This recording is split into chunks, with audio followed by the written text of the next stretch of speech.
Assalamu alaikum. All about the world. How are you, everybody? I hope, first of all, I would like to say something about in this class. Then, I'm a student. I study at Mitford Diploma Medicine of Surgery. My father is a businessman and my mother is a homemaker. This is Hassan before you. I am traveling new place in my free time,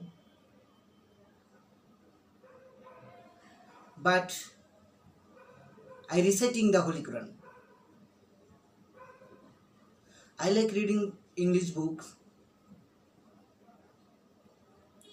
Then I like writing in English book. তো কথা না বাড়িয়ে শুরুতেই আপনাদেরকে বলতে চাই যে পৃথিবীর যে যে প্রান্ত থেকে এই ভিডিওটা দেখতেছেন, SHA-27 ভিডিওটা দেখতেছেন, এই জন্য আপনাদেরকে অসংখ্য ধন্যবাদ জানিয়ে শুরু করবো আজকে পারফেক্ট টেন্সের 14 গোষ্ঠী আজকে অল্প সময়ে এবং কি অল্প কথায় বুঝিয়ে দিব। প্রমিস, আমি ওয়াদা করলাম পৃথিবীর ওয়ান পিস হিসাবে শেখাবো। যদি পারেন, কষ্ট হলেও আপনাদের জীবনে কাজে লাগবে। কলম আর খাতাটা সাথে রাখেন, নোট করে রাখেন কত সহজে শিখাইছি বা শিখাবো। I hope without teacher, without teacher, I will learn. আমি শিখাবো অন্য টিচারদের থেকে একটু এক্সেপশনাল ভাবে। তো কথা না বলে চলে যাচ্ছি আজকের স্টাডিতে এবং কি টপিকসে। আপনারা দেখতে পারছেন বা দেখতেছেন বাংলায় আপনাদেরকে ইংলিশ শেখাবো। টেন্স, প্রেজেন্ট পারফেক্ট টেন্স ইংলিশে কি দেখে চিনবেন? যখনই হ্যাভ অথবা হ্যাজ দেখবেন সেন্টেন্সের মধ্যে, হ্যাভ অথবা হ্যাজ যখনই দেখবেন, হ্যাভ, হ্যাজ, হ্যাড, এই তিনটি কথা, কি কথা? হ্যাভ, হ্যাজ, হ্যাড, তিনটি কথাই পারফেক্ট। তো প্রেজেন্টের সময় হ্যাভ আর হ্যাজ, হ্যাভ হ্যাজ যেখানে, B3 সেখানে। B3 মানে কি? পিপি মানে কি? Past participle. B3 আমরা ভার্বের 3 নম্বর রূপ, পিপিতে বুঝাচ্ছি আমরা পাস্ট পার্টিসিপল। আশা করি বুঝতে পারছেন। ভার্বের 3 নাম্বার রূপ B3 অথবা পিপি, তাতে বুঝাচ্ছি আমরা ভার্বের 3 নাম্বার রূপ। আর হ্যাভ আর হ্যাজ যেখানেই থাকবে সেখানেই ভার্বের 3 নাম্বার রূপটা বসিয়ে দিবেন। আশা করি ইংলিশটা বুঝে ফেলছেন। যিনি বুঝতে পারেন না তিনি কমেন্টের মাধ্যমে জানিয়ে দিবেন এবং কি কন্ট্যাক্ট নাম্বার আছে 01725909 627, এই নাম্বারে জানিয়ে দিবেন। আমি যথাযথ চেষ্টা করব সলভ করে দেওয়ার, সমাধান করে দেওয়ার। আশা করি ইংলিশটা বুঝে গেছেন। প্রেজেন্ট পারফেক্ট মানে হ্যাভ অথবা হ্যাজ, হ্যাভ অথবা হ্যাজ, এটা থাকবেই। B3 ভার্বের 3 নম্বর রূপ অথবা পিপি পাস্ট পার্টিসিপল বসে দিবেন। তো হয়ে গেছে ইংলিশে পারফেক্ট টেন্স। এখানে দেওয়া আছে শাবানা হ্যাজ গন, শাবানা গিয়েছে, শাবানা হ্যাজ গন, শাবানা গিয়েছে, কোথায় গিয়েছে? দ্যাট দিস রুম, ওই রুমে, অথবা ইন দিস রুম, এই রুমে। সেই ক্ষেত্রে এই সেন্টেন্সটা ইউজ করতে পারবেন। Shabana has gone that this room, Shabana গিয়েছে ওই রুমে।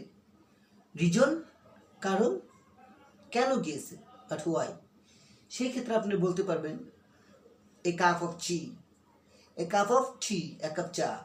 এখানে he takes a cup of tea, সে পান করতে গেছে বা খেতে গেছে সেখানে টেক, চা খাওয়ার ক্ষেত্রে টেক বসাবেন, এখানে ইট বসানো যাবে না, সব ক্ষেত্রে ইট না। তরল জাতীয় পানি জাতীয় জিনিস যেখানে আছে সেখানে আপনি ড্রিঙ্ক অথবা টেক, হ্যাভ এগুলো ইউজ করতে পারবেন। তো বাংলায় কিভাবে বুঝবেন এটা প্রেজেন্ট পারফেক্ট টেন্স? বাংলা বাক্যের শব্দের ভিতরে যখনই দেখবেন রেসে, এসে, অন্ত্যেষ্টাকার এ, ছয়কার এসে, রয়কার রে, ছয়কার এসে, এসে, রেসে অথবা অন্ত্যেষ্টায় আকার স, রেসে, এসে, আসি, আসি, রেসি অথবা এসি, এই ধরনের কথা যখনই বাংলা বাক্যের ভিতরে থাকবে বা দেখবেন তখনই এটা আপনারা বুঝে নেবেন যে এটা পারফেক্ট প্রেজেন্ট পারফেক্ট টেন্স। একটু আগে যেটা হয়েছে, একটু আগে, যেমন আপনি ভাত খেয়ে উঠেছেন, এখনো হাত ধোয়াটা বাকি আছে, সেই ক্ষেত্রে আপনি বলতে পারেন আই হ্যাভ ইটেন রাইস, আমি খেয়েছি ভাত, নাও, এখন। অথবা I have eaten rice at the moment, ঘুরিয়েও বলতে পারবেন at the moment I have eaten rice. আশা করি বুঝতে পারছেন। যিনি বুঝতে পারেন না কমেন্টের মাধ্যমে জানাবেন, অথবা নাম্বার দেওয়া আছে ওই নাম্বারে কন্ট্যাক্ট করে জানিয়ে দেবেন। নেক্সট ডিসকাশন হচ্ছে past perfect tense. Past perfect tense কিভাবে বুঝবেন? হাউ টু আন্ডারস্ট্যান্ড, কিভাবে আপনি বুঝবেন পারফেক্ট টেন্স কিন্তু পাস্ট পারফেক্ট টেন্স বোঝার উপায় হচ্ছে হ্যাড থাকবো, হ্যাড, ওই যে বলছিলাম যে প্রেজেন্টের সময় থাকবে হ্যাজ, হ্যাভ, কিন্তু পাস্টের সময় থাকবে had, H A D, had. আশা করি বুঝতে পারছেন, এইচ এ ডি, হ্যাড। তো হ্যাড যদি থাকে, প্রেজেন্টের সময় ছিল হ্যাভ, হ্যাজ, ওখানে ছিল এসি, রেসি, কিন্তু এখন যেহেতু পাস্ট হয়েছে মানে অতীত হয়েছে, অতীতে তো আপনারা জানেন ললে লাম ততে তাম, নেক্সট বা আগের ক্লাসে যেটা দিয়েছিলাম বিফোর স্টাডিতে বা বিফোর ক্লাস, এখানে ইংলিশে কিভাবে বুঝবেন পাস্ট পারফেক্ট টেন্স? দেখবেন যেই সেন্টেন্সে হ্যাড পরে V3 অথবা ভার্বের 3 নাম্বার রূপ পিপি পাস্ট পার্টিসিপল, হ্যাডের পরে পাস্ট পার্টিসিপল অথবা ভার্বের 3 নাম্বার রূপ যদি থাকে সেক্ষেত্রে আপনি ওটা বুঝে নেবেন, বা বোঝার কিছু বাকি থাকে না ওটা, যে এটা পাস্ট পারফেক্ট টেন্স। বাংলা কি দেখে আপনি চিনতে পারবেন যে এটা অতীতে হয়েছিল সেই বাক্য? রে ছিল অথবা এ ছিল অথবা আসিল, খেয়েছিল, ধরেছিল, নিয়েছিল, দিয়েছিল, করেছিল, গিয়াছিল, এই ধরনের বাক্য যখন আপনি বাংলায় দেখতে পারবেন বা দেখতে পাইবেন তখনই বুঝে নেবেন যে এটা পাস্ট পারফেক্ট টেন্স বা পাস্ট পারফেক্ট বাক্য। আশা করি বুঝতে পারছেন, যিনি বুঝেন না কমেন্টের মাধ্যমে জানিয়ে দেবেন। তো আমি ফর এক্সাম্পল হিসাবে শামীম হ্যাড রিড, রিডের 14 গোষ্ঠী রিড, রিডের কোনো পাস্ট আর প্রেজেন্ট আর পাস্ট পার্টিসিপল হয় না, রিডের 14 গোষ্ঠী read. Shamim had read, Shamim পড়েছিল, পড়েছিল, কি পড়েছিল? ইন ইংলিশ বুক, ইংরেজি বই। এই যে রেসো, রেসি, রেসেন, স, সি, সে, সো, সেন, এগুলা ল, লে, লাম, ততে, তাম, লি, লা, লেন, এগুলা এখানে শামীম হ্যাড রিড, শামীম পড়েছিল, পড়েছিল, পড়েছিলেন, পড়েছিলা, পড়েছিলি, এই সমস্ত কথা হলো পাস্ট পারফেক্ট টেন্স। নেক্সট যেটা সেটা হলো ফিউচার টেন্স। ফিউচারের টেন্সের ভিতরে perfect, future perfect. Future perfect, future perfect কীভাবে বুঝবেন? যখনই দেখবেন উইল, উইল মানে ফিউচার, মানে বাংলা ভবিষ্যৎ, বাংলা উইল গেল, বাকি থাকে কি পারফেক্ট। পারফেক্ট করতে তো হ্যাভ হ্যাজ লাগে, এটা তো আপনারা জানেন। তো ফিউচারে কখনোই হ্যাডও হয় না, হ্যাজও হয় না, একমাত্র হ্যাভ হয়। Have, HAVE, have. তো এখানে বলা হয়েছে উইল হ্যাভ, B3 থাকবো। হ্যাভ হ্যাজ হ্যাডের পরে ভার্ব হয় ঠিকই, এখানে আর কোনো কিছু বলার নাই, একটাই কথা, হ্যাভ হ্যাজ হ্যাডের পরে ভার্ব হয় ঠিকই, মনে রাখবেন আশা করি। হ্যাভ হ্যাজ হ্যাডের পরে ভার্ব হয় ঠিকই। 10 বার বলে ফেলেন, 10 বার বলেন, জীবনে আর ভুলবেন না, 10 বার বলেন টাস টাস করে। হ্যাভ হ্যাজ হ্যাডের পরে ভার্ব হয় ঠিকই, হ্যাভ হ্যাজ হ্যাডের পরে ভার্ব হয় পি, এই ধরনের কথা বলতে থাকেন, তাহলে মনে থাকবে। তো এখানে ফর এক্সাম্পল স্বরূপ দেখাচ্ছি যে, উদাহরণস্বরূপ দেখাচ্ছি যে উইল হ্যাভ, উইল হ্যাভ তো হয়ে গেল পারফেক্ট। B3 অথবা PP দিয়ে দিবেন, তা পারফেক্ট টেন্সটা হয়ে গেল। ইংলিশে কি দেখে বুঝবেন? উইল হ্যাভের পরে ভার্ব 3, এটাই ফিউচার পারফেক্ট টেন্স।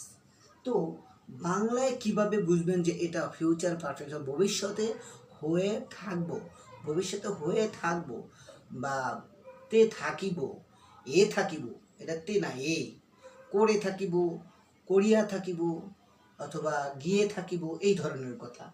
বাংলা যখনই দেখবেন থাকিব, তখনই মনে করবেন এটা past, future past, future perfect tense, future perfect tense.